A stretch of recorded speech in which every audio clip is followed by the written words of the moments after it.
Hi everyone, it's Andrea here and I'm tonight doing my part 2 January wrap up. So the first one had the first 9 books that I read this month, and this is part 2 which has 11 books in it. So I read 20 in all in January, and that's mainly because I've been sick. As you can tell, my voice is still not back 100%, but we're nearly there. So yes, in the second half of January I read another 11 books, and we're going to start with those. So I read Rainbow Rowell's Eleanor and Park. I picked this up from Tesco for 50p.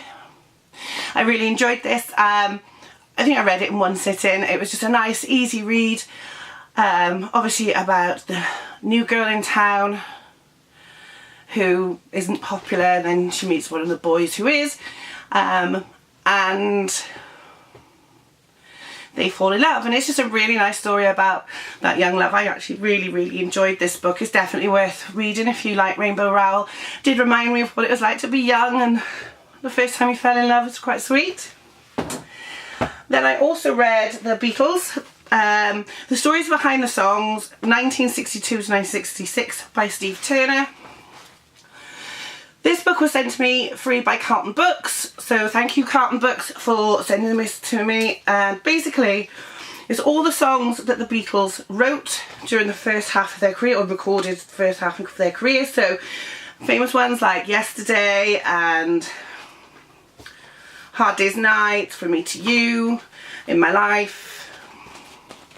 And it's filled with lovely photographs of the Beatles, both in colour and black and white, and it tells you the stories behind songs. So From Here, There and Everywhere, and just fantastic.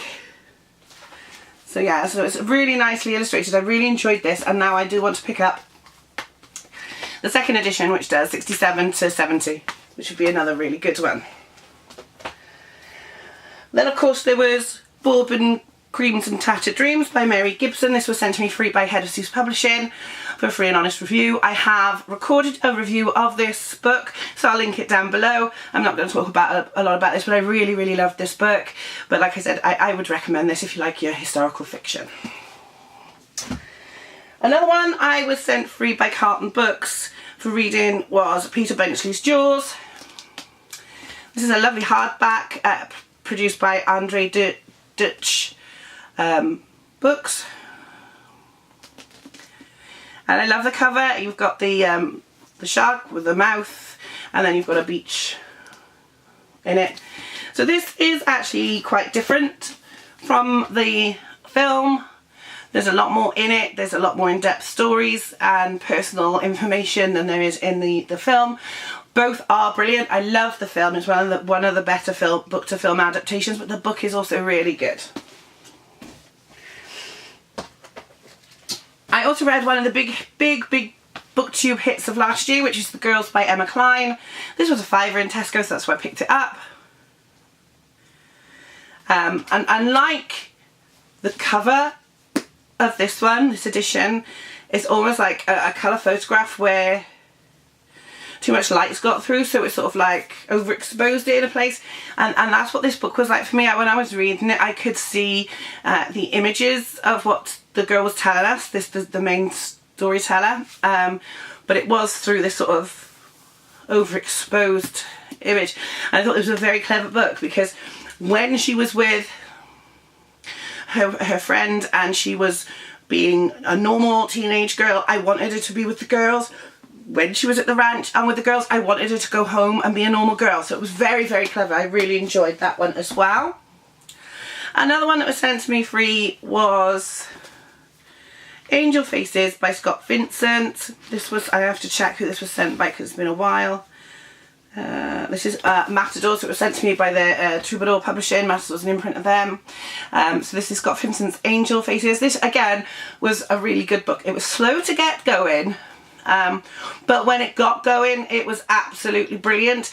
The strange thing with this book is that the title story, Angel Faces, was over halfway through the book, and then they were preparing for another operation, and there's a nice little twist at the end, a bit of a cliffhanger. It's not such a cliffhanger that you need to read the next one because the story is intact, But I will want to read the next one because I want to know if this cliffhanger is true, because I think it is a brilliant cliffhanger. So I really enjoyed this one. There is a review of this one on my blog as well. Now, as you know, I am currently taking part in the Stephen King readathon with Missy at Binge Reader. So, of course, I read The Shining because book for January was the sequel to The Shining, Doctor Sleep. So, because it's been so many years since I've read The Shining, I decided to reread this, and I'm glad I did. Again, I really enjoyed the book. Totally different from the Kubrick film, which I absolutely adore. But I think this book expands more on what The Shining is. I don't think there's enough emphasis on that actually in the Kubrick film, although I love it. And there are some bits from the Kubrick film that are missing from the book that you wish were in the book, and there's bits from the book that you wish were in the film. The explanation more of Danny and what The Shining is so much better in the book than in the film. But both stand alone as very good entities. I know King did not particularly like the film version, but then they remade it more to keep in touch with what the book was like. I haven't seen the remake, I've only seen the Kubrick one, which I do love, and of course Jack Nicholson, so how can you go wrong with Jack Nicholson? He's a brilliant actor. So again, I read that, and then I quickly followed that on with Doctor Sleep. So this pretty much carries on where The Shining left off, and we learn about what happened to Danny as he grew up, and that he too has a temper, he too becomes an alcoholic, but he does join AA and he goes on the wagon, and he meets a girl with The Shining called Abra Stone, and she has the brightest shining I've ever seen. But there is this group of people who follow around, they travel around in their RVs, and they're called the True Knot, and they live off of what the Shining children can produce, and they call it steam. So when they suck the life force or the steam out of them, and they live on it, and they want Abra Stone. They also return to the location of where the Overlook Hotel was. Obviously at the end of The Shining, if you've read it, you know it burns down. In the book, in the film it doesn't. And now it's become a campground owned by the True Knot. And there is a lovely bit at the end. This book had me in tears at the end, I'm not going to lie. When I read the ending and a little bit at the end with the ghosts of the Overlook, and one thing in particular that happened, which I'm not going to tell you because I want you to go out and read this book because it's fantastic. I actually cried. I did, I cried. I loved this book. So I'm glad to be taking part in that, and February's book is one that I am not going to be reading because I haven't read, it's the Bill Hodges trilogy, and I haven't read the first one, so I'm going to read the first one instead. Then I read one of my favourite authors, which is Peter James, and that is a book called Want You Dead. I've picked up so many of these lately, really cheap in charity shops and on charity stalls. And this is one of the Roy Gray stories, and it's about a girl who is going out with a guy, and this guy is not very nice. Everything he tells her is a lie. So she starts going out with a bloke, and the first bloke that she's going out with, Bryce, kills this guy, and he's terrorising this girl. And basically, can Roy Gray save Red, that's her name, before Bryce kills her? And then of course he goes after Roy Grace and Cleo and their son Noah. So this is, I mean, I love Peter James. He's one of those authors that I buy the book of regardless of what it's about, because I know I like his stuff. So I really enjoyed this one. I think I've got 4 or 5 more Peter Jameses to read, so yay! I love Peter James. This one is absolutely fantastic. And then I read this book. The next book was the first book I got with A Book and a Brew, and although I've read some of them, this is the first one that came and I've only just read it, and this is All Together Now by Jill Hornby. And this tells the story of a girl named Tracy who joins the local choir and takes over the local choir and starts running it properly and getting people involved. It turns out she was a Eurovision singer and a bit of a star in the 80s. And there's a nice bit of romance, and she's got her son, but he's growing up now and he wants to make his own way, and she hasn't got anything without him, and it's how she finds herself, and romance and music. And do you know what? It was a really, really lovely story. I really enjoyed this one.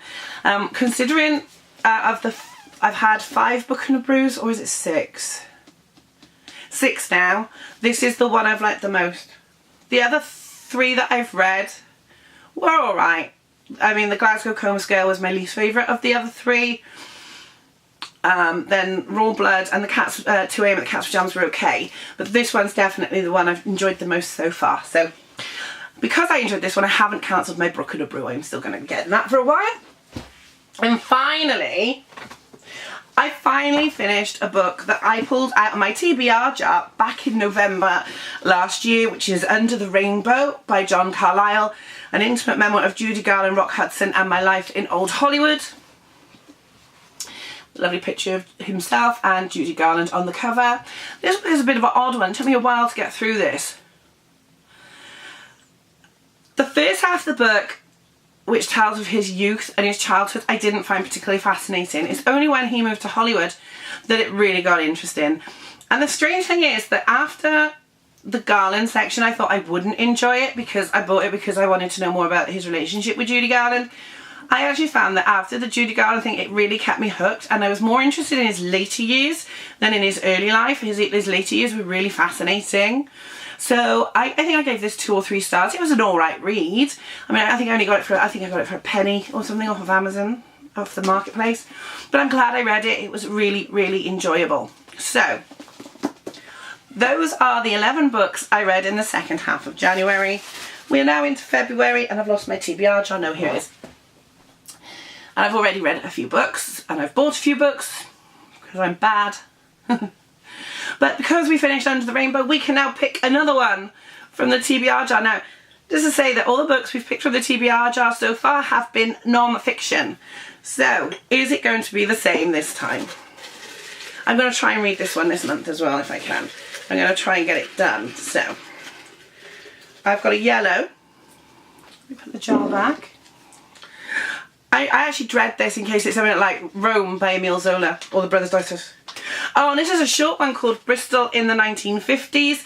Again, this is a non-fiction book, but it's not a very big book. So this one should be done very easy. Now, Bristol is in the southwest of England, on the River Severn and Avon. I was actually born in Bristol, which is why I've got lots of books about Bristol, although I live in Wales. So I'm looking forward to reading Bristol in the 1950s. I bought it for my parents to have a look at because they grew up in the 1950s. So yeah, I'm really looking forward to that. So Bristol in the 1950s is our TBR jar book of the month. So that is what I've read. I'm looking forward to watching all of your wrap-ups. I hope they're not as long as this one because I know I read a hell of a lot. And if you're interested in how I read a lot, I will explain it in another video. I'm also thinking of doing a video showing you my camera collection because my other big hobby is cameras. But I'm actually going away soon, so it won't be until I get back. So it'll go a bit quiet for a week or so while I'm away. But I will be reading. I will be reading a lot, sitting by the pool, drinking beer in the sun. While all you guys in the UK are suffering in the cold, I'm going to be sitting by the pool. But yeah, why not? It's got to be done. So I will see you when I get back. I hope you've all had a great read in January. February, let's do it. Let's see how many we can read this month. And I will see you soon, and hopefully with the next video, which will be after my holiday, my voice will be back completely. So I'll see you soon. Bye now.